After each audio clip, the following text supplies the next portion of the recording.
প্রাণের ঠাকুর শ্রী শ্রী বাবামণি, তার চরণে আমার শতকোটি প্রণাম নিবেদন করছি।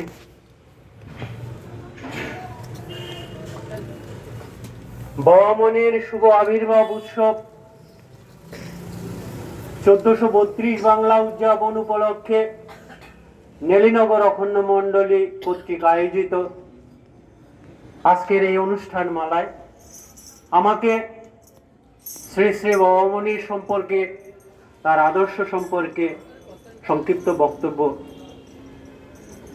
রাখার জন্য আমাদের শ্রদ্ধেয় দাদা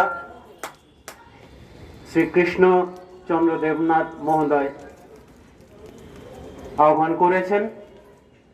উপস্থিত সজ্জন মণ্ডলী, মমতাময়ী মাতৃমণ্ডলী, সবাইকে আমি সার্বজনীন স্বরূপানন্দ সেবাশ্রম সোসাইটি বারাসাত অখণ্ড মণ্ডলী এবং আমার ব্যক্তিগত পক্ষ থেকে সশ্রদ্ধ প্রণাম ও জয়গুরু সম্ভাষণ জানাচ্ছি।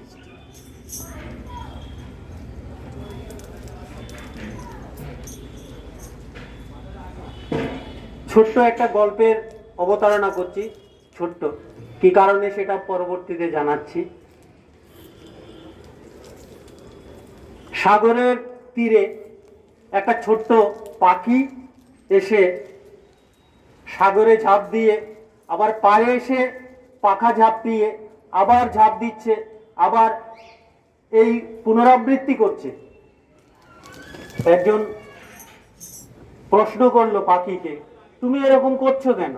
পাখি বলছে, আমি আমার এই ক্ষুদ্র দানার সাহায্যে আমি সাগরের জল শুষে নেব। আপনারা সবাই জানেন ছোট্ট পাখির দানার সাহায্যে সাগরের জল শোষণ করা যেমন অসম্ভব ব্যাপার, সংক্ষিপ্ত পরিসরে অখণ্ড মণ্ডলেশ্বর অযাচক ঋষি, অভিক্ষু সন্ন্যাসী, আচণ্ডাল ব্রাহ্মণে ওঙ্কার ও ব্রহ্মগায়ত্রী মন্ত্রের অধিকার দাতা, চরিত্র গঠন আন্দোলনের বিপ্লবক শ্রী শ্রী স্বামী স্বরূপানন্দ পরমহংসদেবের জীবনাদর্শ আলোচনাও এই সংক্ষিপ্ত পরিসরে সম্ভব না। তবুও সংক্ষিপ্তভাবে আমি আমার বক্তব্য উপস্থাপন করার চেষ্টা করছি। স্বামী স্বরূপানন্দ পরমহংসদেব তার দ্ব্যর্থহীন কণ্ঠে ঘোষণা করেছেন, আমি পৃথিবীতে নূতন ইতিহাস সৃষ্টি করিতে আসিয়াছি, গতানুগতিকতা আমার পন্থা নহে। আপনারা সবাই জানেন সেই বাণীর কথা, কিন্তু একবারও কি উপলব্ধি করেছেন যে এই বাণীর মধ্যে বাবামণির কি মর্মার্থ লুকায়িত আছে? কি সেই ইতিহাস, নতুন ইতিহাস স্বামী স্বরূপানন্দ পরমহংসদেব আমাদের দিয়েছেন। স্বামী স্বরূপানন্দ পরমহংসদেব দিয়েছেন নিজে গুরু হয়ে উপাস্যের আসনে তিনি বসেননি। তিনি যার উপাসনা করে সিদ্ধি লাভ করেছেন, আমাদেরকেও তারই উপাসনা করার জন্য তিনি নির্দেশ দিয়েছেন। উপাস্যের আসনে বসার সম্পূর্ণ যোগ্যতা থাকা সত্ত্বেও সেই উপাস্যের আসন বর্জন করে উপাসকের আসন গ্রহণ করেছেন এমন গুরুদেব ভারতবর্ষে আর দ্বিতীয় কেউ নেই। এই সেই ইতিহাস, নূতন ইতিহাস সৃষ্টি করেছেন। আর কি ইতিহাস সৃষ্টি করেছেন? ইতিহাস সৃষ্টি করেছেন এক অভ্যুন্নত, যে মানব সভ্যতার সৃষ্টির লক্ষ্যে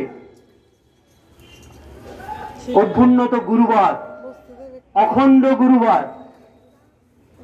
সেই গুরুবাদের কথা কি তিনি বলেছেন আমাদেরকে, আমার গুরু তোমার গুরু, রামের গুরু শ্যামের গুরু, সবার গুরু একই গুরু, এই বোধতেই সাধন শুরু। ভারতবর্ষে অসংখ্য মহাপুরুষ জন্মগ্রহণ করেছেন, এই বাণী কেউ বলেনি। সব গুরুদেবের শিষ্যদের একটি মিলন মঞ্চে এনে বসার যে প্ল্যাটফর্ম তিনি সৃষ্টি করে গেছেন, সমবেত উপাসনা। এই উপাসনায় শাক্ত, শৈব, গানপত্য, বৈষ্ণব কারো আসার কোনো বাধা নেই। আমরা অখণ্ডরা হয়তো যারা শক্তির উপাসনা করেন, সেই শক্তির উপাসনায় গিয়ে বসে সাধন ভজন করতে দ্বিধাগ্রস্ত হব। কেন? আমরা ওঙ্কারের উপাসক। আমরা কালী, কৃষ্ণ, দুর্গা এ সমস্ত কিছুর খণ্ড দেবদেবীর উপাসক নই, কিন্তু আমরা সব কিছুকেই এক মানি। আমরা কালীর মধ্যে ওঙ্কার দর্শন করি, দুর্গার মধ্যে ওঙ্কার দর্শন করি, কৃষ্ণের মধ্যে ওঙ্কার দর্শন করি। বাবামণি আমাদের সেই জ্ঞানটুকু দিয়ে গেছেন, সেই আশীর্বাদটুকু দিয়ে গেছেন। এই হচ্ছে নূতন ইতিহাস। আমাদের সম্প্রদায় অখণ্ড সম্প্রদায়, এখানে কোনো সম্প্রদায়ের সাথে আমাদের কোনো বিরোধ নেই। আমরা সকল সম্প্রদায়কে এক করতে পারি। জগতের সকল সম্প্রদায় আমার, আমি জগতের সকলের। সবারে আপন করো, বিশ্বের করো ঘর, নিখিল ভুবনে যেন কেহ নাহি থাকে পর। এই সেই অখণ্ড বাণী আমাদের বাবামণি দিয়ে গেছেন। এগুলোই ইতিহাস। আর একটা ইতিহাস কি? অযাচক, অযাচক বৃত্তি। সমস্ত মহাপুরুষদের সম্মান জানিয়ে আমি একটি কথা বলতে চাই। সবার প্রতি আমাদের সশ্রদ্ধ প্রণাম এবং সমসম্মান। কিন্তু এই যে ইতিহাস, ছোট্ট ছোট্ট ইতিহাসের কথা আমি বলছি, সেই ইতিহাস অন্য কোনো সম্প্রদায়ের মধ্যে আপনারা দেখতে পাবেন না। চাঁদার খাতা নিয়ে আমরা দাঁড়ে দাঁড়ে ঘুরি না, সবার কাছে আমরা চাঁদা তুলি না। কেউ যদি স্বইচ্ছায় এসে আমাদের এই অনুষ্ঠানে বলেন, আমাদের সৎ কার্যে বলেন, সেবা ধর্ম কার্যক্রমে বলেন, কেউ যদি আমাদের দান করে, আমরা সেই দান সাদরে গ্রহণ করি। নায়মাত্মা বলহীনেন লভ্য ভিক্ষায়ং নৈব নৈবচ, স্বাবলম্বনে শক্তিমানের পরিচয় পত্র। এই হচ্ছে বাবামণির আদর্শ, এই হচ্ছে বাবামণির ইতিহাস। যাই হোক, সংক্ষিপ্ত বক্তব্য রাখার জন্য আমাকে বলা হয়েছে। এরপরে মহানাম হরিওম কীর্তন আমরা প্রবেশ করব। আপনাদের সবাইকে পুনশ্চ সার্বজনীন স্বরূপানন্দ সেবাশ্রম সোসাইটির উদ্যোগে এবং বারাসাত মণ্ডলীর যৌথ ব্যবস্থাপনায় আমরা বাবামণির আবির্ভাব উৎসব উপলক্ষে 1432 বাংলা উদযাপন উপলক্ষে আপনাদের সবার হাতে হয়তো নিমন্ত্রণ পত্র আমরা দিতে পারিনি, কিন্তু যাদের হাতে দিয়েছি আপনারা দেখেছেন। আমরা সার্বজনীন স্বরূপানন্দ সেবাশ্রম সোসাইটি আমাদের রেজিস্টার্ড সোসাইটি, সেই সোসাইটির এর পক্ষ থেকে আমাদের মধ্যে উপস্থিত হয়েছেন আমাদের সার্বজনীন স্বরূপানন্দ সেবাশ্রম সোসাইটির কার্যকরী সভাপতি। দাদা একটু সামনে আসেন। শ্রী সুরেশ চন্দ্র ধর, তিনি আমাদের কার্যকরী সভাপতি। নেলিনগর অখণ্ড মণ্ডলীর আহ্বানে আপনাদের ডাকে সাড়া দিয়ে আমাদের মধ্যে উপস্থিত হয়েছেন। তো তার অনুমতিক্রমে আপনাদের সবাইকে আহ্বান জানাবো আমাদের এই মহান কার্যক্রমে। প্রতি বছর আমরা জানুয়ারির প্রথম রবিবার, শনি, আমাদের 3 দিনের প্রোগ্রাম থাকে, শুক্র, শনি এবং রবি। এবছর আমরা 2 দিনের প্রোগ্রাম করেছি, শনিবার এবং রবিবার, 3 তারিখ এবং 4 তারিখ।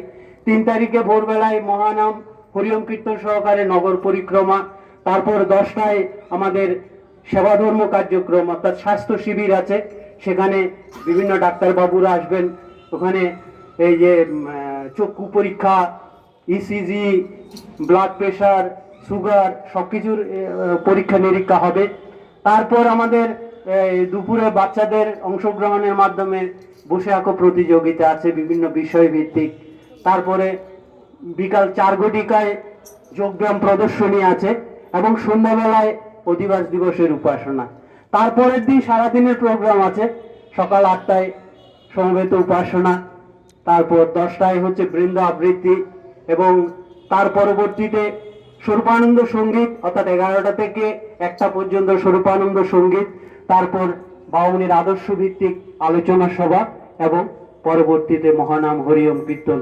দুপুরে মহাপ্রসাদের ব্যবস্থা আছে এবং সন্ধ্যাবেলায় আমরা অঞ্জলি প্রদানের মাধ্যমে অনুষ্ঠানের শুভ সমাপ্তি করি। এবছর প্রত্যেক বছর আমরা এই অনুষ্ঠান উপলক্ষে দুস্থদের মধ্যে কাপড়, নূতন বস্ত্র বিতরণ করি, কিন্তু এবার আমরা আমাদের অঞ্চলের মধ্যে সীমাবদ্ধ না রেখে সেই কার্যক্রমকে আমরা পুরুলিয়া প্রত্যন্ত আদিবাসী এলাকায় আমাদের যা সংগৃহীত আয়োজন হবে সেগুলোকে আমরা ওদের কাছে বিলি করব। নতুন বস্ত্র, পুরনো বস্ত্র, পরিষ্কার পরিচ্ছন্ন ধৌত বস্ত্র ওখানে বিলি করব। যাদের অভাব, প্রচুর অভাব, তাদের ওখানে আমরা 29শে জানুয়ারি এখানে বারাসাত থেকে আমরা রওনা দেব। 29শে জানুয়ারি, 29, 30, 31 আর 1 তারিখ 1 ফেব্রুয়ারি আমরা ব্যাক করব। সেখানে গিয়ে আমি আমাদের কাছ থেকে যতটুকু সংগৃহীত হবে সেগুলো আমরা ওখানে ওদের কাছেই বিলি করব। এই হচ্ছে আমাদের কার্যক্রম। এই কার্যক্রমে আপনাদের সবাইকে অংশগ্রহণ করার জন্য, সহযোগ প্রদান করার জন্য আহ্বান জানিয়ে পুনশ্চ আপনাদের সবাইকে এই পুণ্য দিনের সশ্রদ্ধ প্রণাম এবং জয়গুরু সম্ভাষণ জানিয়ে আমার সংক্ষিপ্ত